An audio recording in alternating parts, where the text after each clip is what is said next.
You're good. Yeah. Yes, it is working, sir. Okay. Now pause the recording, please. Yep. Yes. Om Asmatgurubhyo Namaha.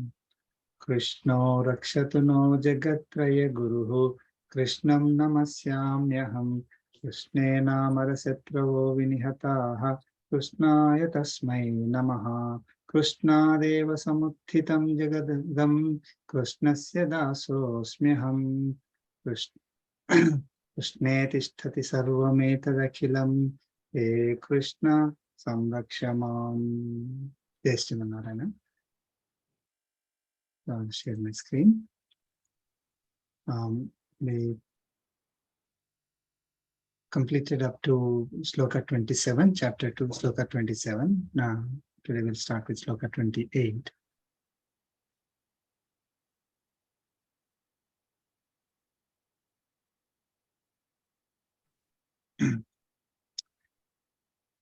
Please chant after me. Avyaktadini bhutani. Avyaktadini bhutani. Vyaktamadhyani bharata. Vyaktamadhyani bharata. Avyaktanidhananyeva. Avyaktanidhananyeva. Tatra ka paridevana. Tatra ka paridevana. Let's chant together. Avyaktadini bhutani. Vyaktamadhyani bharata. Avyaktanidhananyeva. Tatra ka paridevana. So, Lord Krishna is explaining to Arjuna why there is no need for him to cry, right? So Arjuna was feeling sorrow, and he explained about Atma, those who believe in Atma, right? Atma is eternal, it cannot be destroyed, and all that he explained.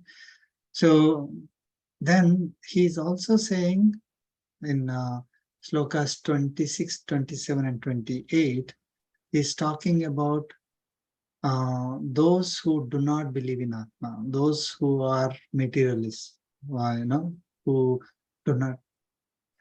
So for them also, there is no need for them to cry. Say if, let us say, Arjuna doesn't believe in Atma at all, the concept of Atma. He only sees body, and these are all the people, and he identifies them through body only. Then, then also he should not cry. So that he explained in the last two slokas, and he is continuing to explain the same thing. Why he should not be crying. So he's saying, "Hey Bharata, Arjuna, Bhutani Avyakta Adini. Avyakta Adini. Bhutani means all beings. Okay. Avyaktam means not unmanifested or unknown, right? Avyaktadini, all beings have unknown beginning. So before some body is born, where is that body, right? We don't know. I mean, there is no such thing called that kind of a body before it is born, right? So it came from something that we do not understand. It is not known to us. I mean, the one who is a materialist, who does not believe in the Tattvatrayam, that is Atma, Paramatma, and Prakriti, they only believe in just body concept, right? They identify themselves with body, others with bodies. So before before that body, whatever material that is made of that body, we don't know where it was, how it was, how that material came into this body, how that body is formed. That whole thing is unknown for us. It has unknown beginning, So we have no idea about about that material which comprises of that body. And then here Lord Krishna is saying Vyakta Madhyani. So he's saying Vyakta means known. Madhyani is middle.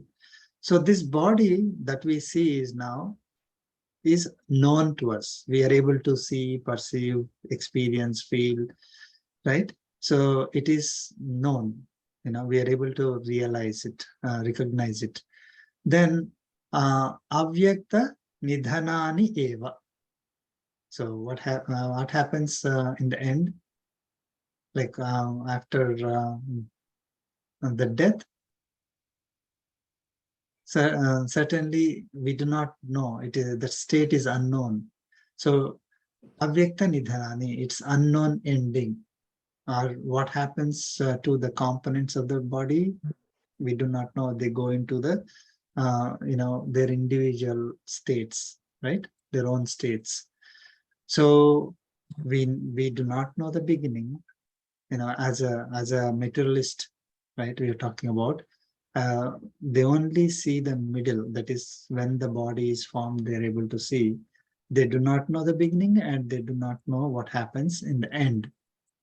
So Lord Krishna is saying, Tatra Paridevanaka. So he's saying, what is what is to be grieved about? He's asking then, or you only know the middle.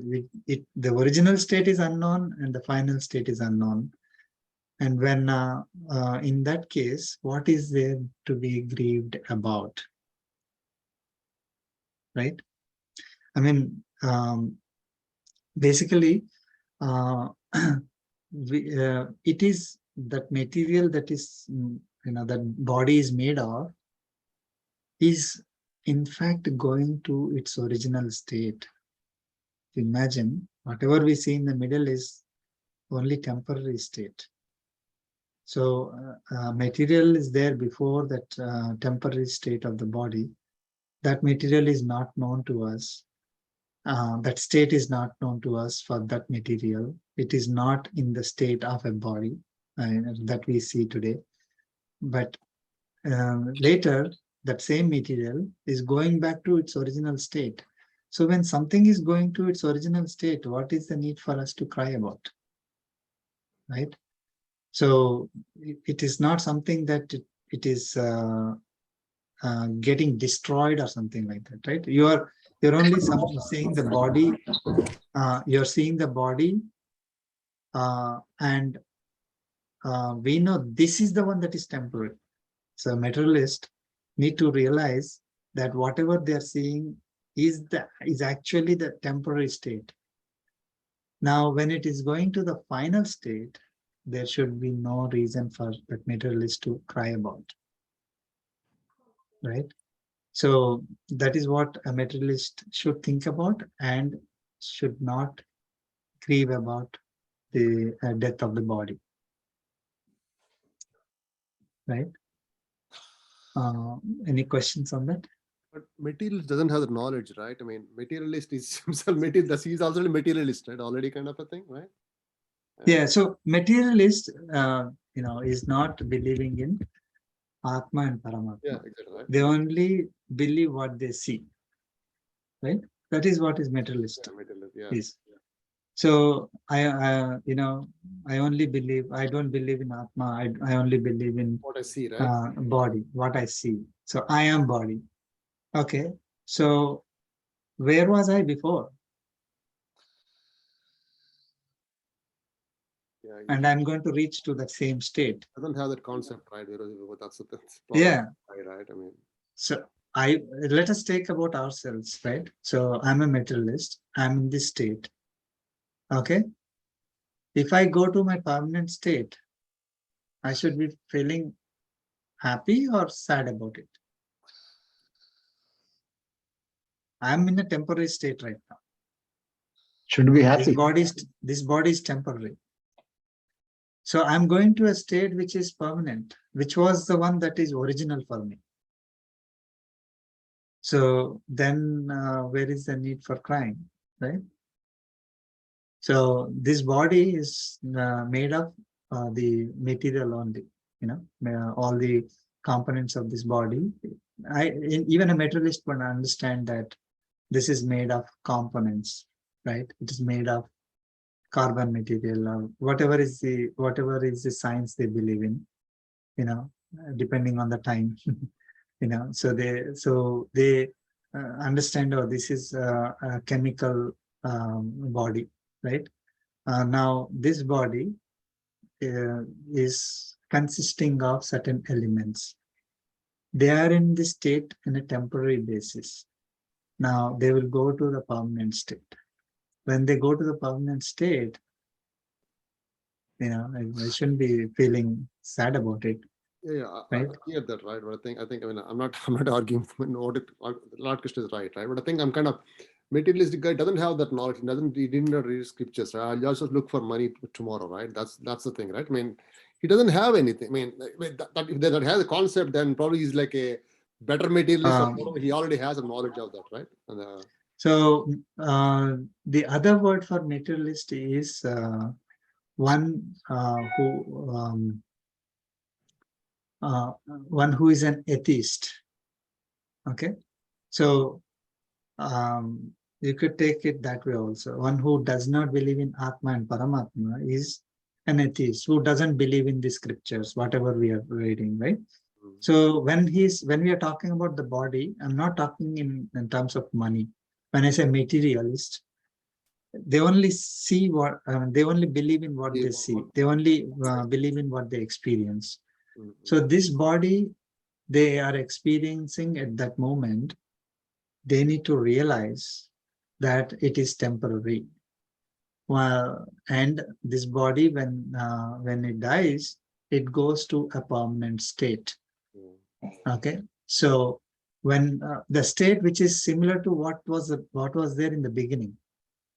So when it came from some unknown state and going to some unknown state, which both of which are equivalent, permanent state. Once it goes into that unknown state, it becomes permanent because they don't believe in all this. Let's say they don't believe in the concept of rebirth and all that. So the material, I'm just in temporary state, and I will, this body will be going into the permanent state. I mean, this is to say that even for someone who does not believe in Atma, there is no need for them to cry because they are reaching a final state. For one who believes in Atma, they need to remember that Atma, they are Atma and they are not, there is no death for Atma, there is no, end for Atma, right? So Atma remains same forever. So that is what one who believes in Atma. So they, when Atma leaves the body, they are not the one who is dying. It's just the material that is getting disintegrated into its individual components. So for them, there is no need to cry. Now, for someone who does not believe in Atma, they only see the body, then they need to, they understand, or they should understand that the beginning is unknown. That means they are not in the same state as this body. And when at the end, they're going to a state that is also unknown. So there is no need to cry about. Okay. We can even think that, oh, I'm reaching a permanent state. For them, for someone who believes in Atma, the permanent state is not to get birth again, right? So that is a permanent state for Atma. That is the end goal for Atma, not permanent state. I mean, end goal for Atma. So, they will be aspiring for that. But for someone who is a materialist, they are reaching final state. So, which is unknown. Sattvic materialist, I think, who knows Yeah. who knows, at least he has some knowledge, right? I think, not the Yeah. gunas, right? I think who has, yeah. Right. But Varaprasad Garu, in our scriptures, right, in Gita and all, death is being defined, like, one of the purposes that we read our scriptures, so that nobody will scared of death. We know what is death, so that fear we won't have, that clarity we will get it. So if somebody dies, either middle-aged or old age, we can understand why. But again, in the same scriptures, even Lord Krishna, he is doing death as a punishment also, right, for wrongdoings.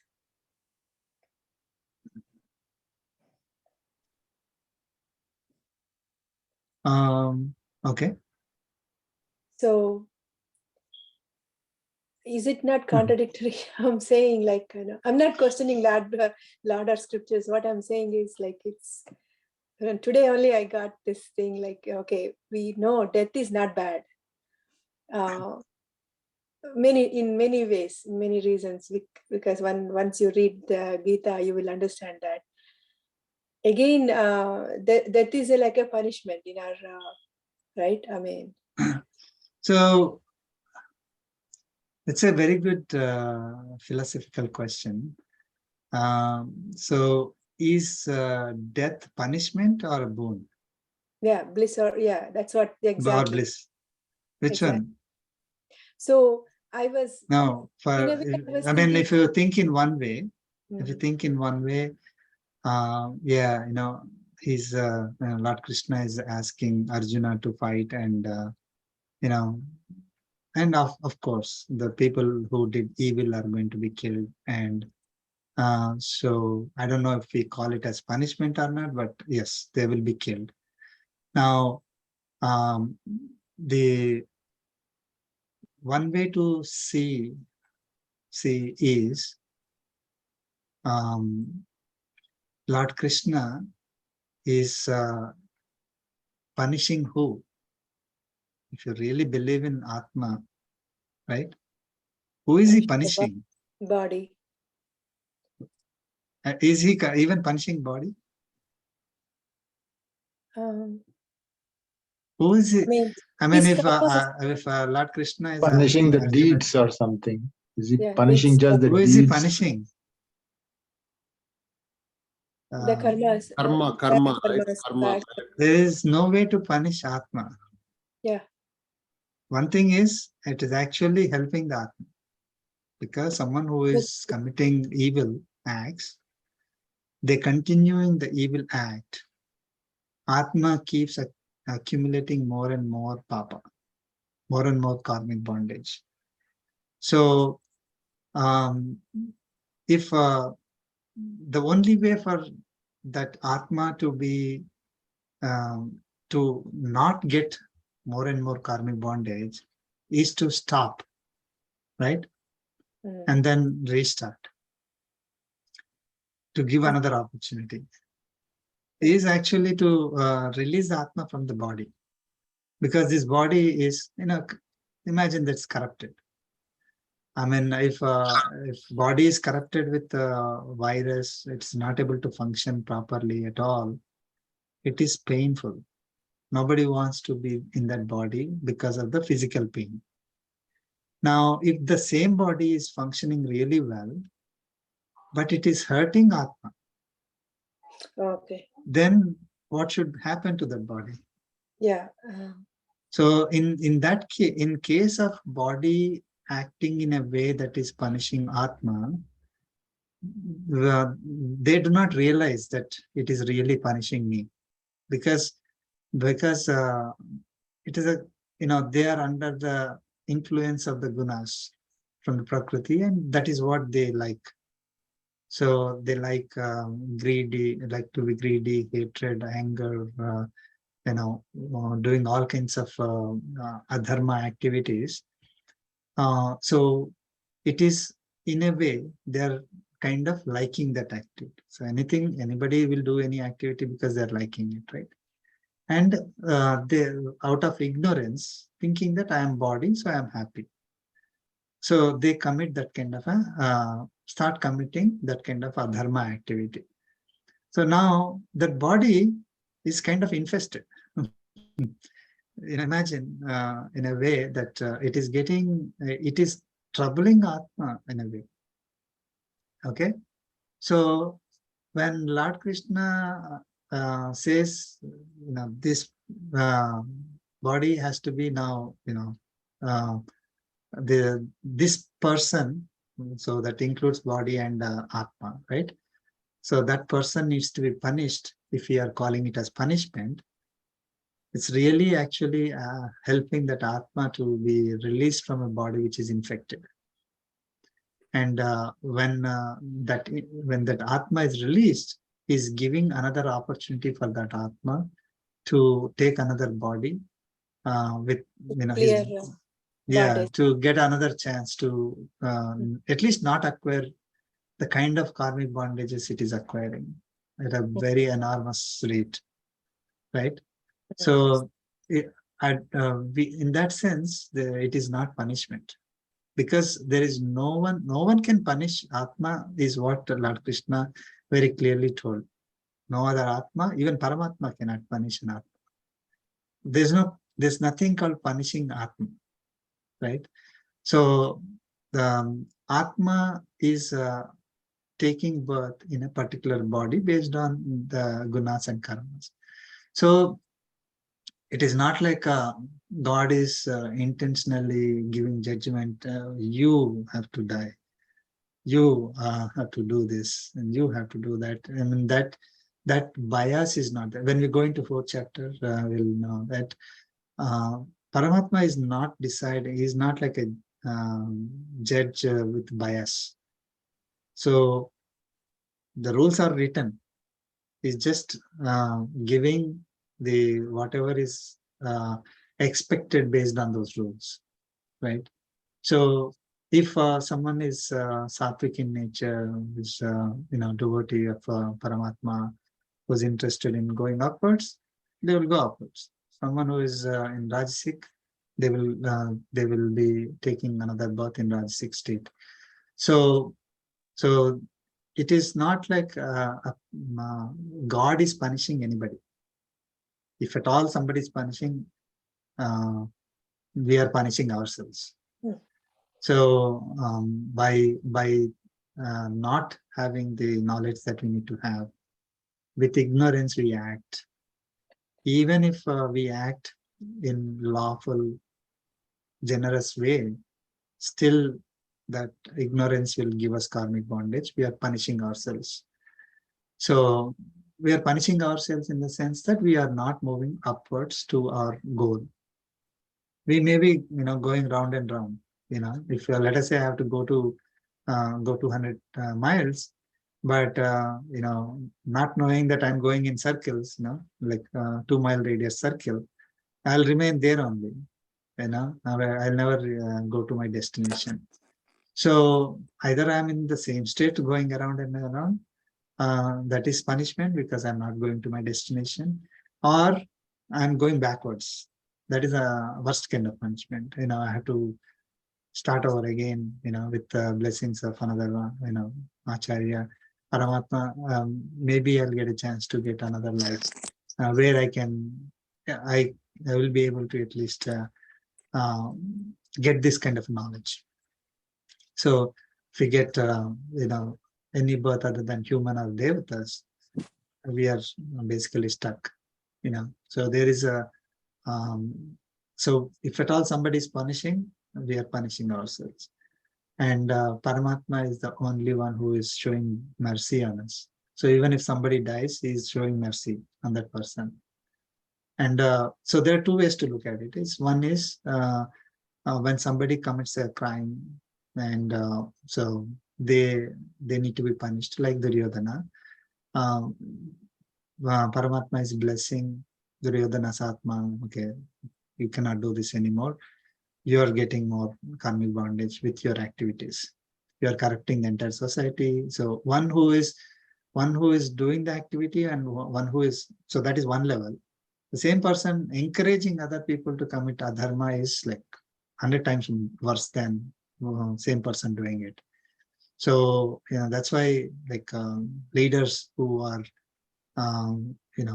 may not be committing any bad activity by themselves, but if they're encouraging adharma in the society, all that adharma catches up to them, because they are the ones who are encouraging.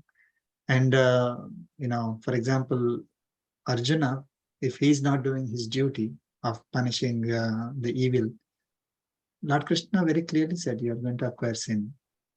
So he's not doing any bad thing by not participating. That's what he may be thinking, right? So passively, okay, I don't want to take action. That also acquires sin. I mean, he's not hurting anybody. He may think that, I'm not hurting anyone. I'm living by myself.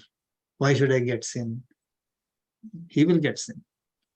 So that's why the concept of papa and punya is very deep. We may not be acting in a way that is hurtful to others. We still may get sin. If we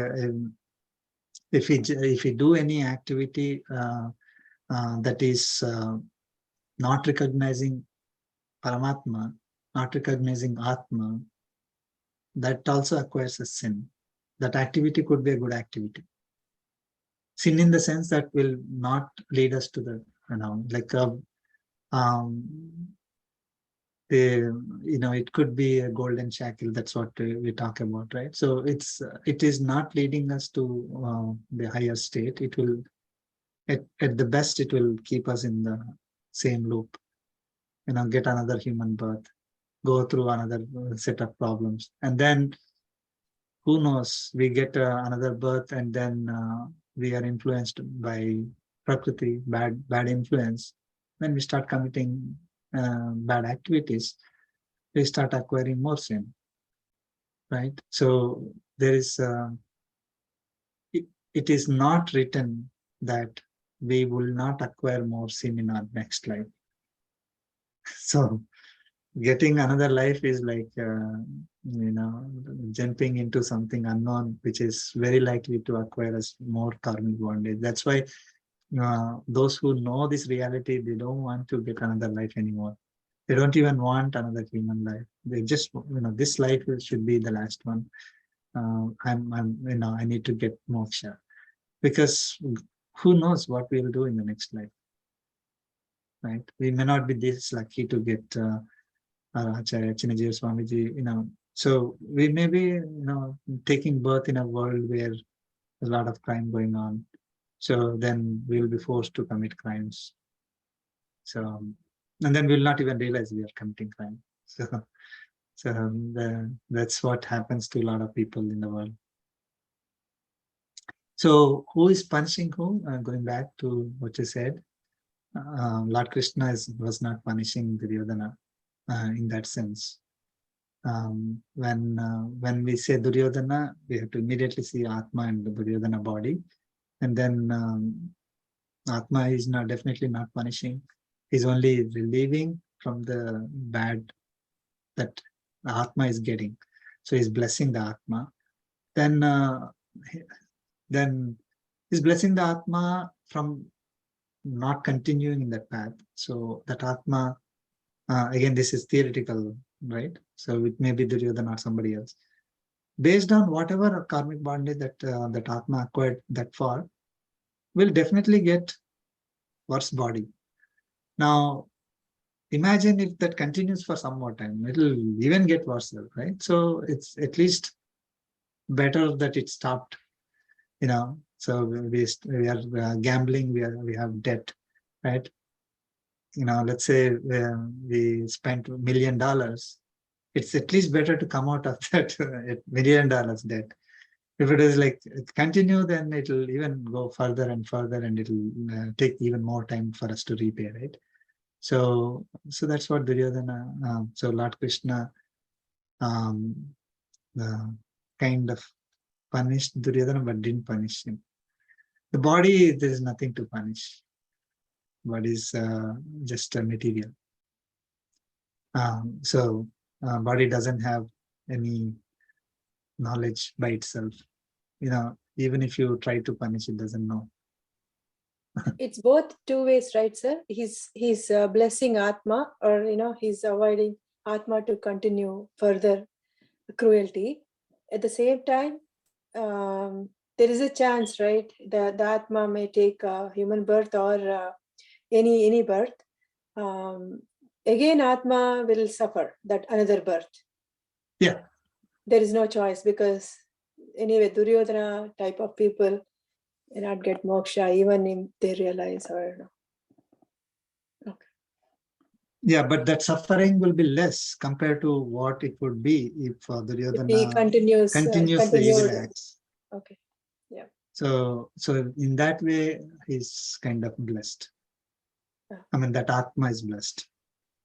So if let us say somebody has a physical problem, then also, I mean, because of old age or because of some medical problems, nobody wants to live in that kind of a state forever, So that also is blessing. Then somebody passing away due to an accident or something like that. Now there is what we have also learned is anyone who is taking birth has a certain karmic bondage assigned for that particular life. Certain karmas that they need to go through. I mean, experience, not go through. The right word is experience. So they have to experience those things for things that they committed in the previous births, last birth, or maybe millions of births before that.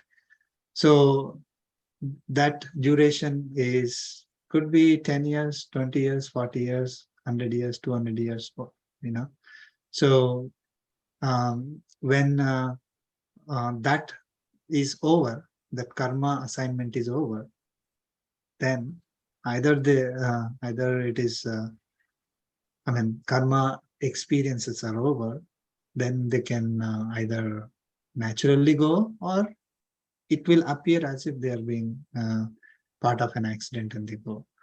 So we once the assigned karma is completed, there's absolutely no way they can stay in that body. There is absolutely no way. So that's why some people may live for a long time, some people will be living for less. So if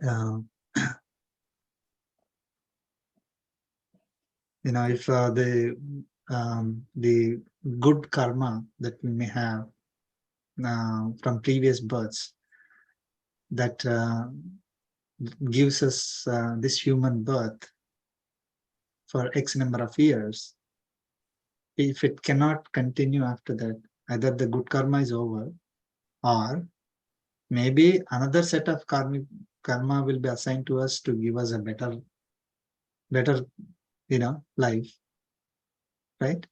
I mean, there's no thing like, oh, this human birth is over, that I will not be able to get a better life.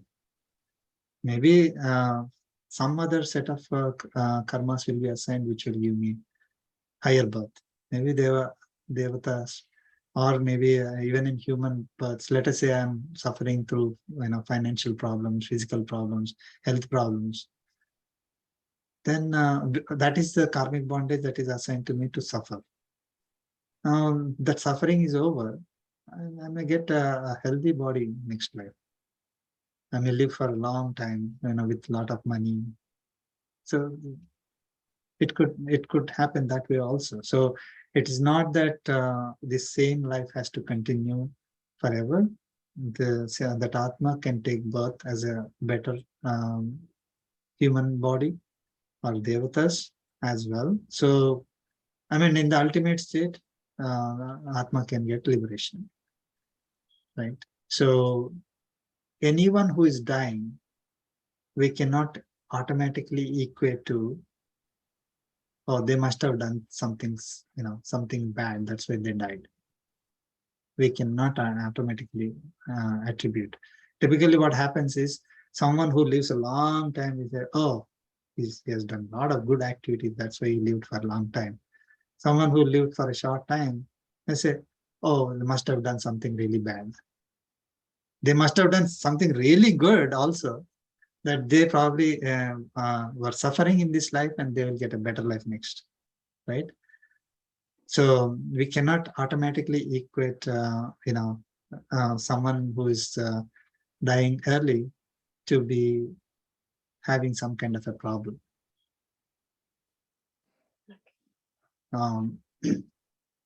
Hope it Yeah, answered. that's Good yeah. question. And the answer is great answer, sir. Thank you. Thank you. So Sloka 29.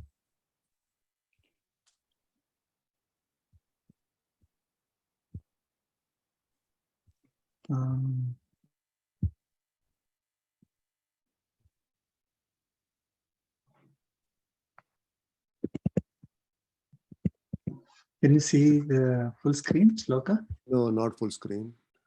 Oh, not full screen. Okay, one second. Dual screen, both screens. Display.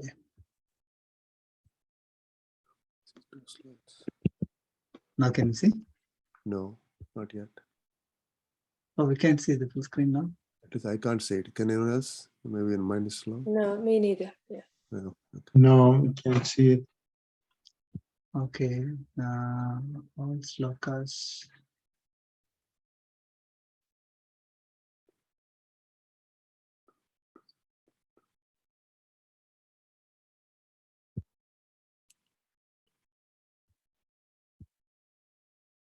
Yep, no, it's good. Yeah. Oh. Okay, Sloka 29.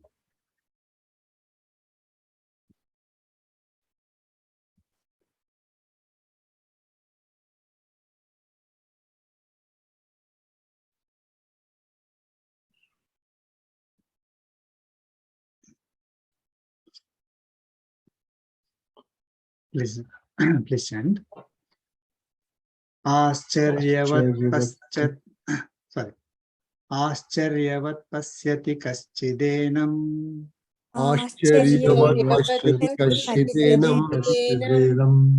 Ascharyavat padati tathaiva chanyaha. Ascharyavat padati tathaiva chanyah. Ascharyavat chainamanyas shrunoti. Ascharyavat Shrutvaapyenam vedana chaiva kaschit.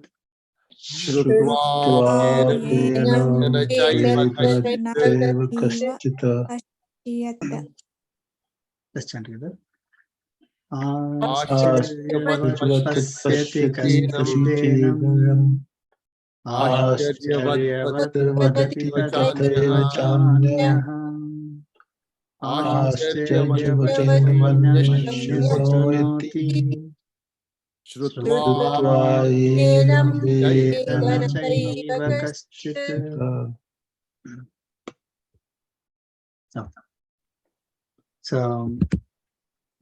So those are the three slokas, the previous three slokas. Lord Krishna said, even for someone who does not believe in Atma, who only sees body as themselves, they also should not cry about leaving, not leaving the body dying, right? Because there's nothing like leaving the body for them.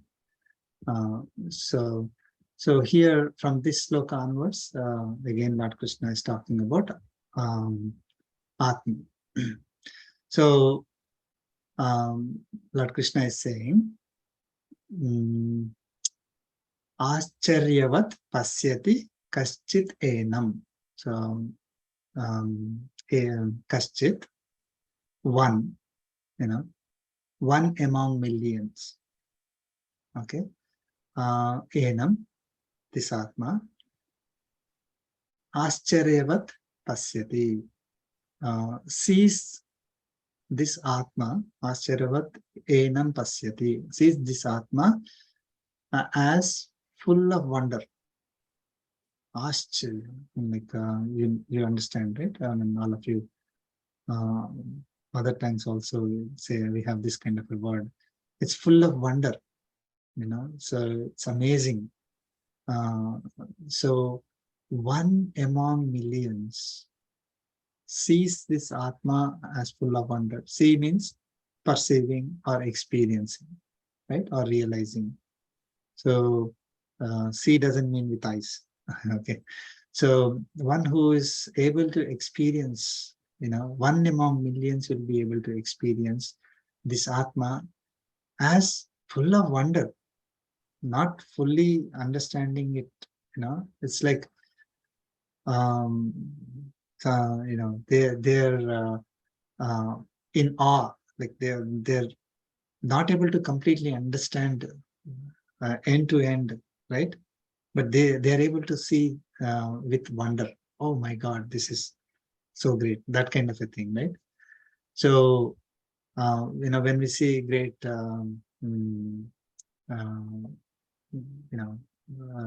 natural beauty, beautiful places. Wow, right? So it's full of wonder. Do we really understand everything in it? No, but we just see it as something that is great, right? So then tatha evacha. So and similarly, ascharyavat vadati anyaha enam. So anyaha is another. Ascharyavat enam vadati. So speaks of it as full of wonder. Again, ascharyavat is coming. Okay. So one among millions will experience it as full of wonder. Another speaks of it as full of wonder. Now, what is this another? This is a little bit confusing. What is this another? So then we'll come to that. So then Lord Krishna is saying, Ascharyavat enam anyaha srunoti. And so another hears of it as full of wonder. Srunati is hearing, So another person hears of enam, this Atma, as full of wonder. And Srutva api, so even after hearing, okay, Veda na eva kaschit. Veda means to know. So kaschit na Veda means no one knows. So even after hearing, no one knows, means no one knows it really, in reality. Okay. So one among millions will be able to perceive it as full of wonder, not completely, but able to recognize it as full of wonder. Then another will say about it as full of wonder. And another will hear about it as full of wonder. Even after hearing, no one knows of it in reality. What does that mean? So, let's take our case, right? We are able to hear about Atma because we heard from somebody. Or we read about it. We read about it is not also same as somebody wrote it. So it's like somebody saying something and then we hearing it. All right. So let us take the writing part aside, which is very similar to somebody saying and we are hearing it. So basically we hear about Atma. From who? Someone who is saying.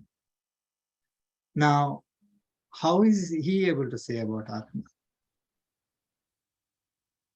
Someone who saw Atma must have told him, right? So someone who shared that experience. So now imagine it's going from one level to another level to another level. So first level is someone who is saying, who is able to experience Atma, not really, not fully, but they're able to see something great, right? But not full of all the detail, right? So because it is not something that we can imagine with our senses, it is not something that we can see with our senses. We cannot feel it, right? So something is there is what we can, something great is there, that's what they will experience. So now that person telling that experience to another person who does not know anything about it, imagine how much they will get it, right? So they will not get the full reality again. So they won't understand it also. So now this person who got that experience from the one who actually got the experience, who got to know about the experience from the one who got the real experience, that person is telling to another person. How can he explain if he doesn't even understand? And Atma is not something that can be explained in words. So they'll explain something. Oh, it looks so great. Let us say, says you saw a great, so let us say mountain and the entire beautiful scenery. You went on vacation and you saw it, and then you started explaining about it. I have never seen that. What will I understand from it? I'll probably understand, oh, something great is there. So this person who heard, will he know it really? So no one knows it in reality. The one who is experiencing, one who is hearing, one who gets to know about that experience and starts speaking about it to another person. The one who is saying doesn't understand it in reality. One who is listening to what he's saying, that person doesn't understand in reality. And this person who heard it may be telling another person. So as it goes from one to another, nobody knows what it is really. Because it is not something that can be easily experienced and explained in words. And when you hear it, you will be able to understand. It's not something like that. So Atma is just like, there are several examples that we can take. Now, say radio signal is there. Radio signal. Can you experience radio signal? Right? We cannot, right? Now, how do we explain that to somebody and how do they understand it? And they have, when they tell something to someone who is listening to it, and the one who is listening will have no idea about what you're talking about, radio and all that. So it is because our senses cannot experience those. So even light is, I was just thinking about, you cannot explain it. How do you explain? But we can perceive them, right? But we can perceive. Yeah. Light, right? You can see light. Yeah, light. But how do you explain it? You explain light. You explain hunger. Mhm. You experience hunger, but you explain it.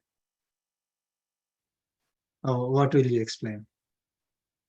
Yeah, you must be experience those things, right? What will you, when you are trying to explain, what will you say about it? When you say about it, I should feel that hunger, right? Oh, this is what is hunger. I will never feel it. Yeah, you never feel that, right? Yeah. Someone who is You have it. blind, Yeah. someone who is blind, you tell that person, explain about light. How do you explain? Right? You cannot experience. So it is something that is hard to experience. So we need to. I mean, scriptures are the only ones which really explain to us, right? So we need to believe in the scriptures. We need to believe in Acharya, who is giving the knowledge to us. And, of course, Lord Krishna is the Jagadacharya, is the one who is giving the knowledge to us. And if, Lord Krishna gave it to, in a way, Vedavyasa, and then Vedavyasa transferred it to, from generation to generation through the Acharya Parampara. Finally, from Sri Chinna Jeeyar Swamiji, we got it. So we need to believe in the the scripture and the person who is the guru who is giving that knowledge to us. Then we will at least experience it, a little bit, even if at all it is feasible for us. Now, what is the reason why we are not able to experience? What is the root cause? Because we are covered with karmic bondage. Yes, good question, good answer. So we are having the karmic bondage. We are having, in quotes, sin. Our sins are the ones which are preventing us from experiencing. So, let's say I try to explain this concept of Atma to someone. They'll say, no, I don't want to listen. This is all, I don't, why do I have, you are a fool, you are believing in all these things, and you want me to become a fool. I don't want to become a fool. That's what they say. Why? Because they have it is not that God is punishing them, it is God always is willing to help and bless them. But these people who are rejecting the knowledge, to even come close to them, they have they're covered by that sin or karmic bondage, so that is pulling them down. So how do they come out of it? Participating satsanga and listening to these things, right? This is I know they will read through I know we'll go to other chapters actually where you explain how do you come out of these things, right? Right, but they don't come, right? They don't come with Bhagavan has to bless, right? That's the final thing, right? He has to, right? And then Paramatma has to, irrespective of all right. this, it's pretty much right. He has to. Yeah. So it is like someone who fell in a quicksand cannot come out of it by themselves. Someone has to pull them out, right? So there is absolutely no way they can by themselves, they want to come out of it. I mean, this is, if let us say that thing is, these pigs play in mud, right? Pigs like that mud. They don't want to come out of that mud. If you tell them to come out of it, they will say, no. I like this mud, and to start playing with mud. So by ourselves, we will never try to come out of it. And it is Paramatma's blessings, Acharya's blessings will make us come out of it. That's a power that kind of clears some karmic bondage within us, so that we can at least get the intention of, okay, let me go to satsang, let me read this good book, or let me hear 5 minutes from Acharya. And then that 5 minutes of what we did clear some karmic bondage. Then another 10 minutes we listen, then another 20 minutes. So whatever, and then we start doing the activities as prescribed by the scriptures. Those will start clearing the karmic bondage. And we'll come to that in Karma Yoga. So then we will again get more and more inclined to getting this knowledge. So then we cannot even, I don't want to even come out of this state of experiencing this great, wonderful thing called Atma and Paramatma. So that is to that state we will, and then we will become like, our only goal is to acquire that state, right?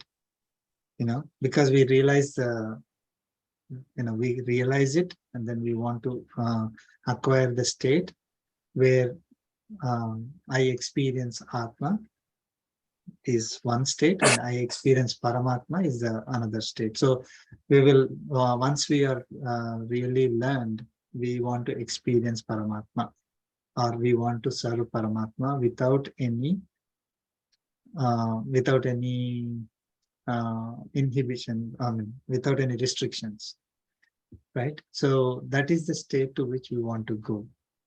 So, so from a state where I don't want to even listen to the great knowledge of Atma. Okay, I don't believe in it. I don't want to listen about it. I don't want to read about it, talk about it. From that state, we will have to reach the state where the only goal for us is to reach the state of Paramatma. Right? And just a comment over here, is that also karmanya vadikarastu ma phalesu kadachan? That is also sort of helping us in getting our karmic out of karmic bondage, right? Means it's helping us apna karm kiye jao, phal ki chinta mat karo, do whatever you're supposed to do and all that sort of stuff, right? So Yes. that's also a means to the goal, right? Yeah, right. So Karma Yoga is the easiest and easiest in the sense most natural for us to perform to clean our karmic bondage. Okay, so that is why as soon as second chapter is over, third chapter starts with the Karma Yoga. So, and then several times Lord Krishna repeats that practice Karma Yoga, do your duty, do your swadharma. Then it will start clearing your karmic bondage. Then even if you do not attain liberation in this particular life, because you clean karmic bondage, right? So you will take a birth where it becomes easy for you to again continue the same journey. You will not suddenly think, oh, I don't want to listen about Atma, right? Because the karmic bondage that was preventing you from trying to get the knowledge has been cleared. So then next birth, you will continue in that journey. So you will again start doing the karma yoga. So and the role of the guru is trying to get you to know what to do as your karma, right? Means the role of the guru. Yes. Yes. So our practical experience, right? It like let us say I want to learn about theory of relativity. I study by myself. I cannot understand. Someone who cannot explain it properly says, then I will not understand it.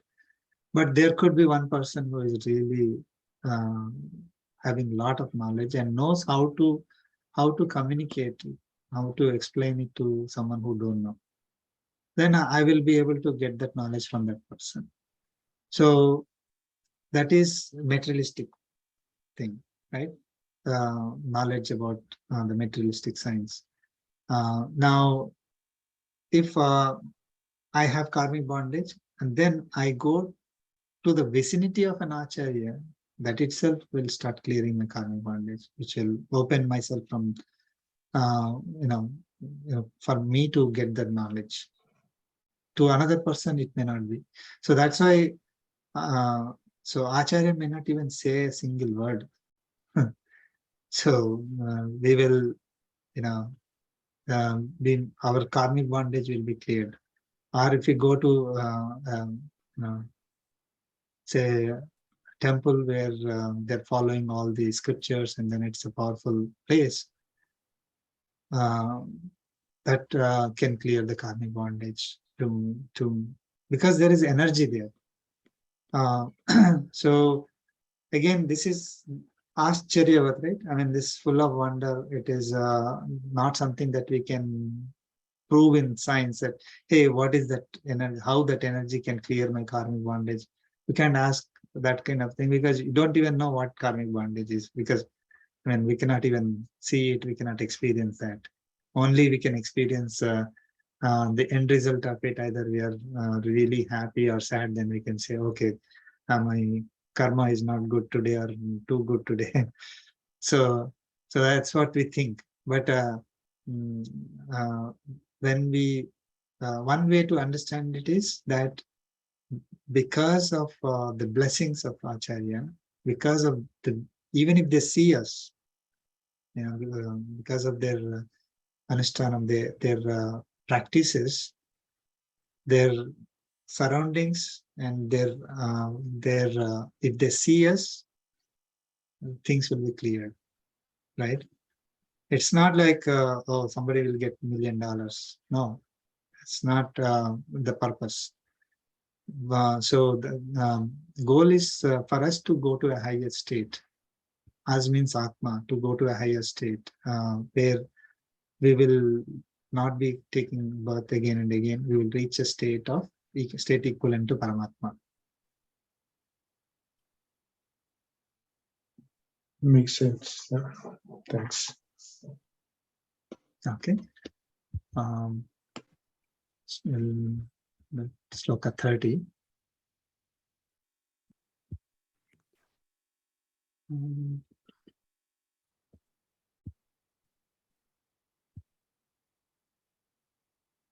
Yeah, we can see it in here. Okay.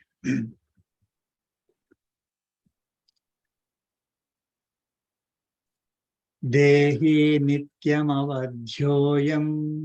Dehi nityamavadhyoyam Adhoyam Dehe sarvasya bharata. Dehi Dehi sarvasya Sarvasya bharata Tasmat sarvani bhutani. tasmat sarvani sarvani bhutani Natvam sochitumarhasi. natvam shochitumarhasi Let's chant together.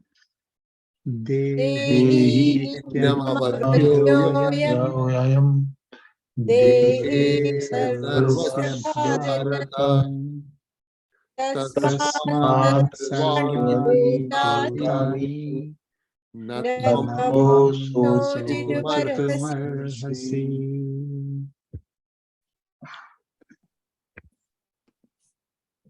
Okay. In this sloka, Lord Krishna is saying again, Hey Bharata, O Arjuna.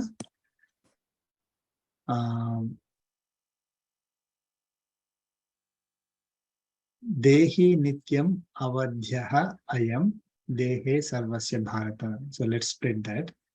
Sarvasya dehe, you know, sarvasya of everyone, dehe in the body.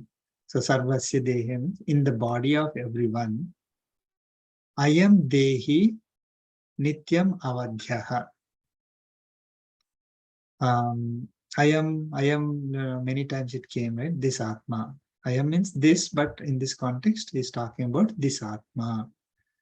Ayam Dehi Nityam Avadhyaha. Avadhyaha means cannot be killed. Nityam is ever. So, in the body of everyone, this Atma, Dehi, the one who is dwelling in this body. Okay. Ayam Dehi means this Atma who is dwelling in this body, Nityam Avadhyaha, cannot be killed ever. That means this is always imperishable. Okay. So he's saying Tasmat, therefore, Tvam Sarvani Bhutani Sochitum na arhasi. Tvam Sarvani Bhutani Sochitum na arhasi.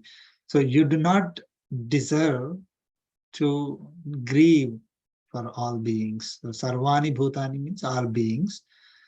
Sochitum na arhasi means you do not deserve to be to cry, to grieve about. So Tvam is you. So basically, you do not see the Atma which is residing in this body of everyone, Sarvasya Dehe,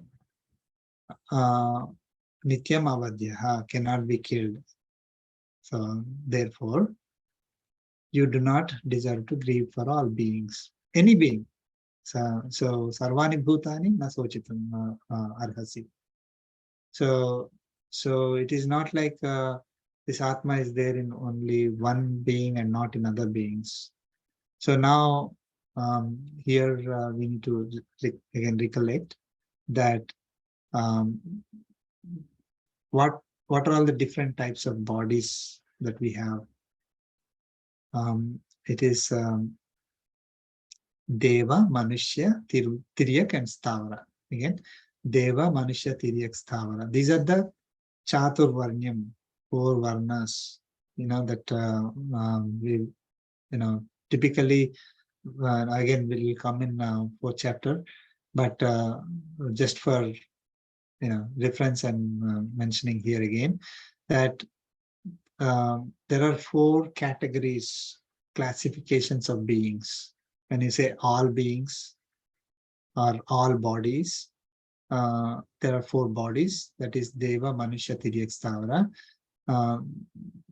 Deva is basically all those with divine qualities, or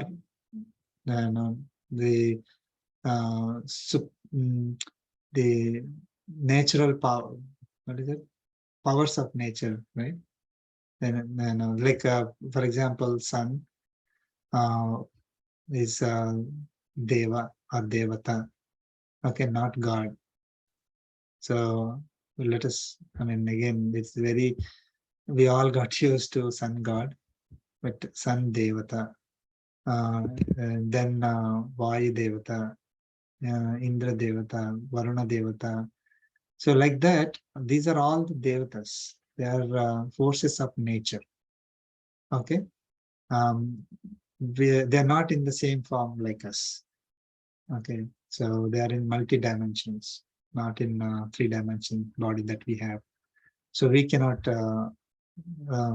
see them as, in human body. Typically, of course, some devatas may have the power to take any body they want, things like that. We'll keep it aside for some time. So then next is Manushya. Manushya is all human beings. Then 3rd category is Tiryak. All the living beings, like which are not human beings. So we can consider as birds, insects, anything that is flying, anything that is crawling on earth, and then anything that is inside the earth, anything that is inside water, swimming, so all the fish and everything. So all these are Tiryaks. Anything that is not human and is something that is living, moving, that we can say as Tiryak.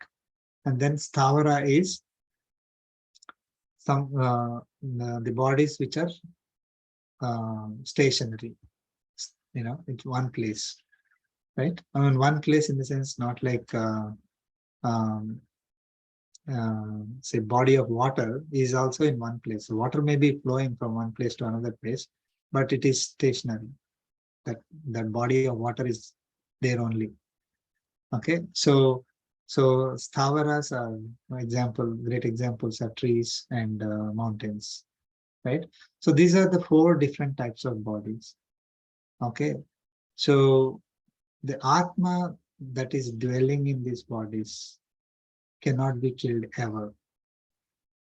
So this is another sloka where Lord Krishna is very clearly saying that all bodies that we do not see in this universe, right? And when I say we do not see, means our eyes cannot see. They are present, they are manifested, they are there, but we are not able to see them with our eyes. So even those bodies and the ones that we can see, all bodies are containing Atma in them. Okay.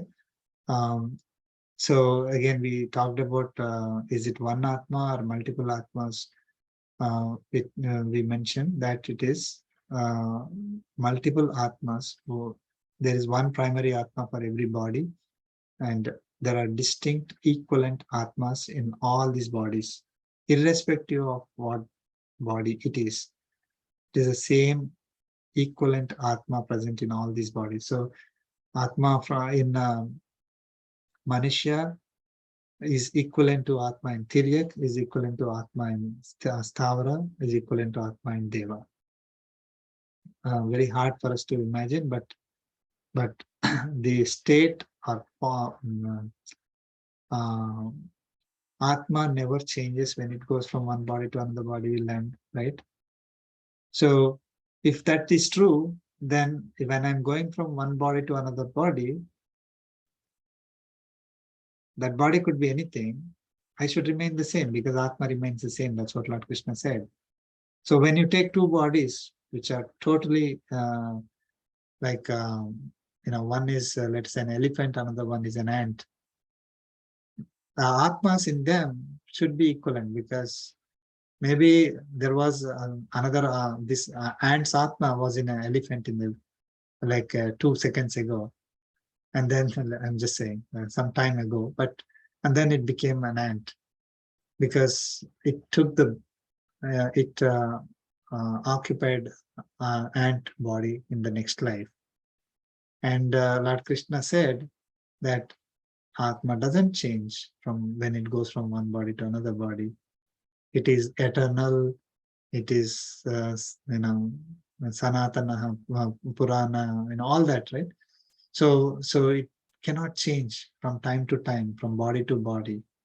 So that means all Atmas in all these bodies are equivalent. Okay, so only because of the karmic bondage and the gunas that Atma acquired in the previous life, that drives what kind of body they get in the next life. But Atma doesn't change. And Atma is the one that is experiencing the, whatever that body has to experience in that life. So Lord Krishna is saying that Atma can never be killed. So do not cry. So maybe Arjuna is crying about all the, his grandfather, his guru, his cousins and uncles, and all these people, and also sons, younger age, and if he is concerned about the animals in the war, everything is going to be either hurt or destroyed. So Lord Krishna is saying Atmas exist in all these bodies. They cannot be killed, even though the body is killed. Atma is always imperishable. So do not cry about all these beings, all these people, all these animals.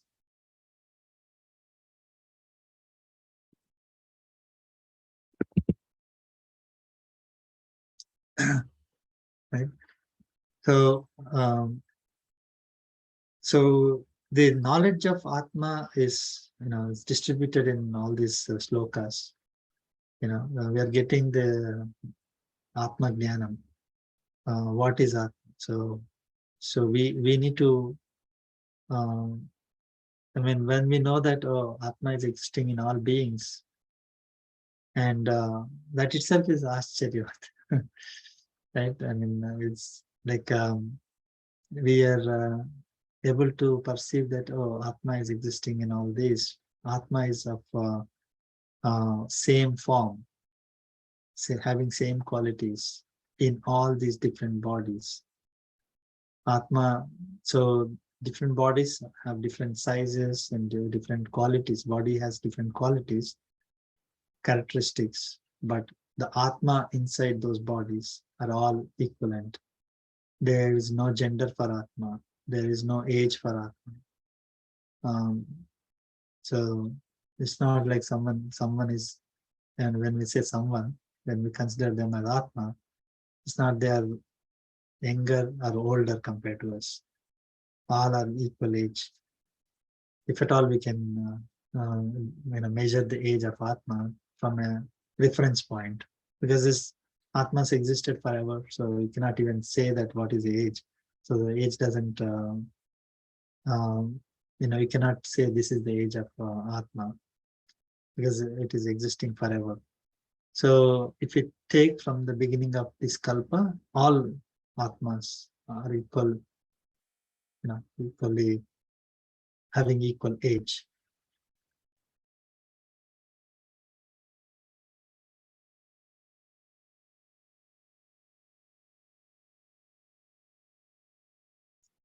Any questions on this?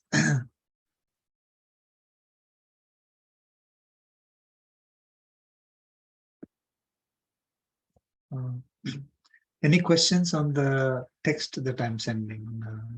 I know I'm like behind in sending the text summary. If, Sharing anyone that who's- full text was very helpful in chapter 1, because some people asked me the messages are getting deleted, right? Yeah, so, okay. so somebody asked me, and that was very helpful. So now they'll have everything in one place. They don't have to download one by one. So the reason why I enabled that deleting after a week is I want everyone to at least see once in a week, right? Yeah. So I totally agree. otherwise, it will be there. I'll see after 6 weeks. Including myself, not questioning anyone, right? So we are all busy, and then we think, okay, this week I'm busy. I'll open it next week. Some people are not opening for months. So for them, there's no use. There's no use of this particular thing, because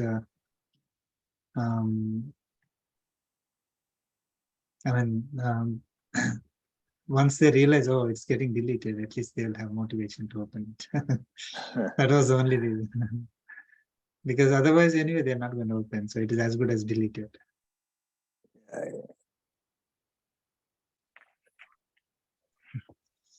So,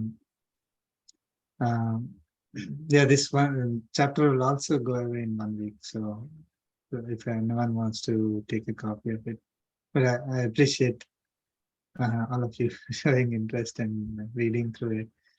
Yeah, if any questions on that, because whatever I'm writing, I don't know if it is, you're able to understand it completely, or if there are any gaps. And it's not exactly same as what we are going through in this session, right? We are able to speak freely, but you can't write everything in the couple of paragraphs. So what we write is maybe totally different from what was discussed. So if you go back and see, and if you have any questions, let me know.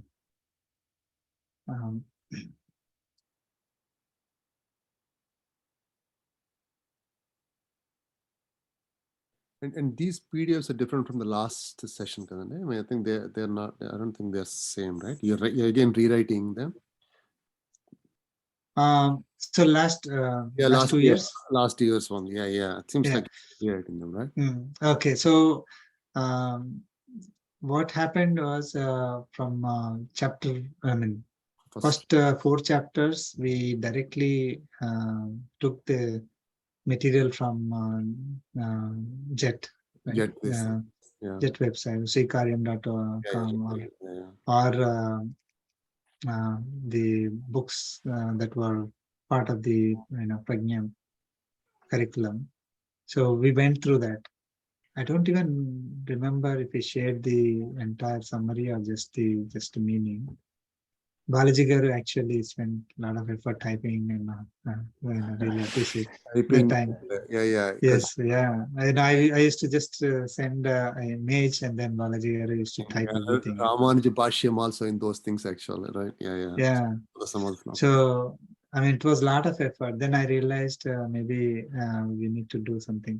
And there is no word by word meaning after 4th chapter, I believe. So then I started doing from 5th chapter onwards. I was going through all the material and then trying to get the meaning and the summary. So when we catch up to that 5th or 6th chapter, I think I'll use the same material.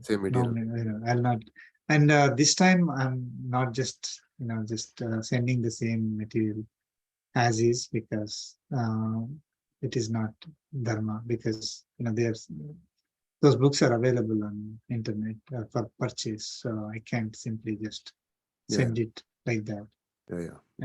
So I mean, that is a material that I use. That is one of the primary sources for me, but I can't simply just send as is. Copy paste that and send it there. Yeah. And also it helps me to when I'm writing it, it helps me also to understand, right? I mean, otherwise some of the things are like, oh, it appears I understood, but I really didn't. Only when I'm questioning myself. This is something related to our sloka, right? Ascharyavat pasyati kaschayana. It's difficult to really get that knowledge unless we really think deep into it and spend time on it. So otherwise, if you just read it, it appears like we understood, but we really didn't understand.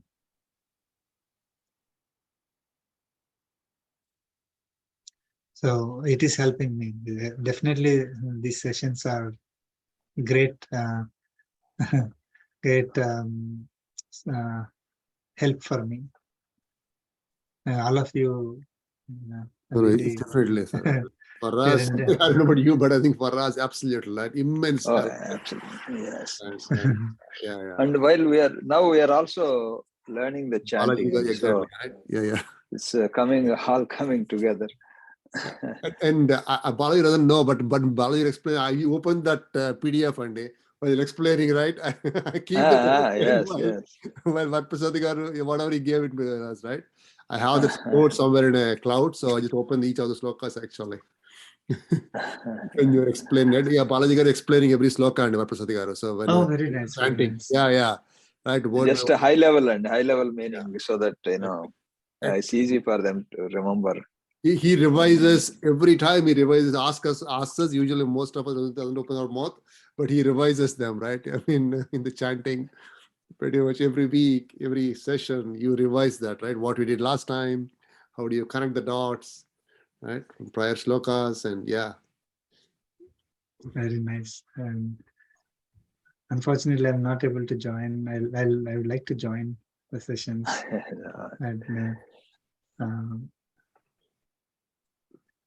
No, I think all this is very helpful to us, and absolutely. Yeah, very helpful, and absolutely.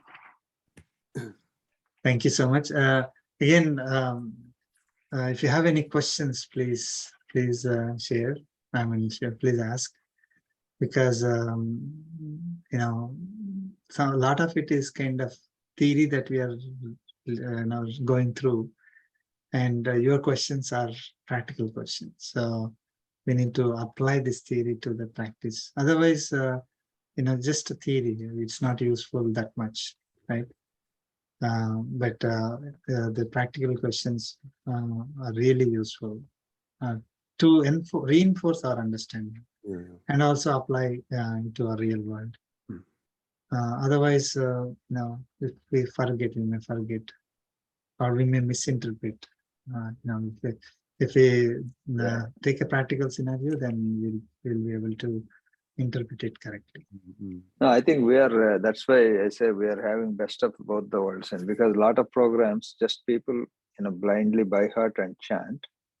And after a year, they completely forget. That's the case with most of the people who are chanting. But since we are having the consistent satsang, it's really very blissful and practically useful for all of us. Yeah, I mean that question that Ushaji asked is a great question. I was thinking about like punishment. Who is punishing who? And I mean, especially those who are not in our who are not following the Vedic culture, Vedic scriptures, who are from other religions. Their understanding is totally different, right? So, of course, their understanding about the Vedic knowledge is different, and also the practical realities is different.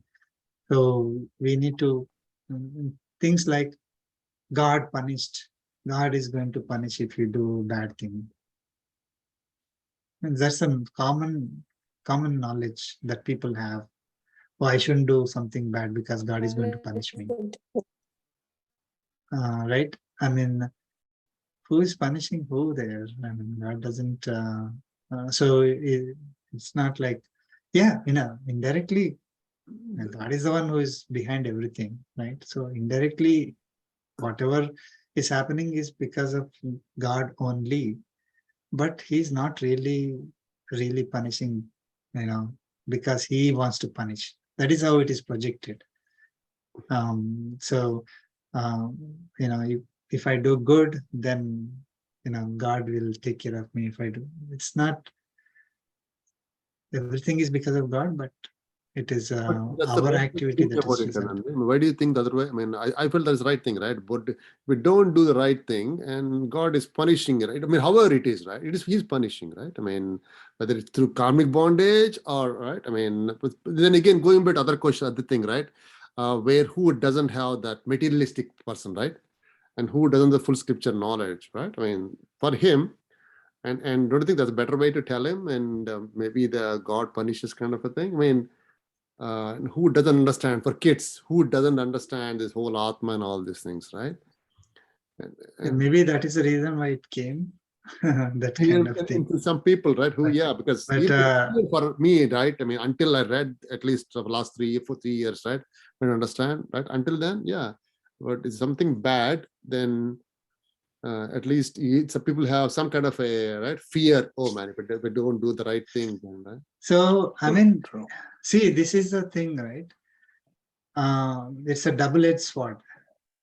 So if we say that God punished because I did something bad, okay, fine. If I understand that I did something bad and God gave me punishment, it's one thing. But if that statement is true, and somehow I feel I got punished, then what will happen? Tell me. I don't agree that I did something bad, but the result is I got punishment. So then our understanding will be that God is at fault, right? God punished me even if I didn't do something bad, because I didn't do anything bad. See, I'm doing everything righteous way, and something bad happened suddenly to us or to someone we love, or some whatever, right? So it is seen as punishment by us. So the immediate question is that God is merciless. God is, I don't believe in God. God if God is there, these kind of things won't happen. These are the things that will come. And if God is there, all the 4 million people in Kurukshetra will not die. God is not there. That's why such horrible things happens. Whether in this life or at any age, in any time, right? Whenever horrible things happen, it's God's fault, right? So it is very easy to explain to someone who doesn't understand. So they may be able to get that, get it immediately. Oh, I shouldn't do something bad because somebody is going to punish me. But that is gives an incorrect thing. That is why a lot of people have confusion. They only limit to, I did something good, then this has happened. Now, the other thing is, I did a lot of good things, but still I'm not getting the, God is not showing mercy on me. That also will happen, right? So we will not be able to answer those if we go with the other explanation, like God is there to monitor us and then give bless us or to punish us based on the activities that we are doing. But God is so. And one more thing is that we'll only say God is there to bless us or punish us. That is the only thing that He can do. Everything else is done by us. That also will come. Nothing is done by us. Yeah. Right? So in that common understanding we say is, oh, I did something good by myself, my own abilities I did, and God sitting on the top is going to give me, the blessings. Or I did something bad, then God sitting on the top now gives me sin. There's nothing like that. I mean, No, I the understand. abilities are given by God. He's the one who is responsible for our action, or the intention is only ours. So the result also given to us by God. And the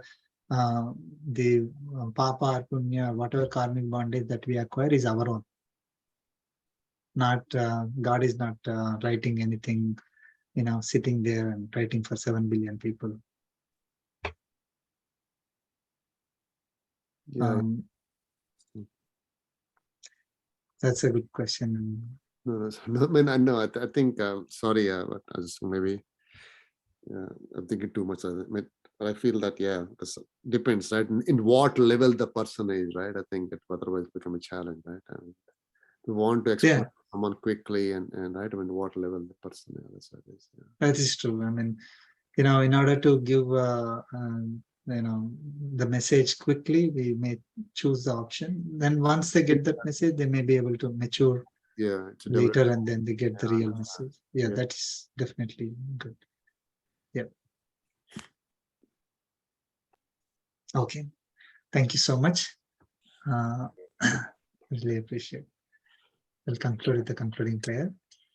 Kayena vacha mansendriyena prakute svabhava karomi yajjat sakalam parasmai narayanaya samarpayami Srimannaranaya samarpayami Sarvam Shri Krishna Krishnaarpanamastu. Namastam Gurubhyo Namaha. Om Jai Shri Jai Shri Ramana. Thank you very much. Jai Shri Narayana, everyone. Yes, sir.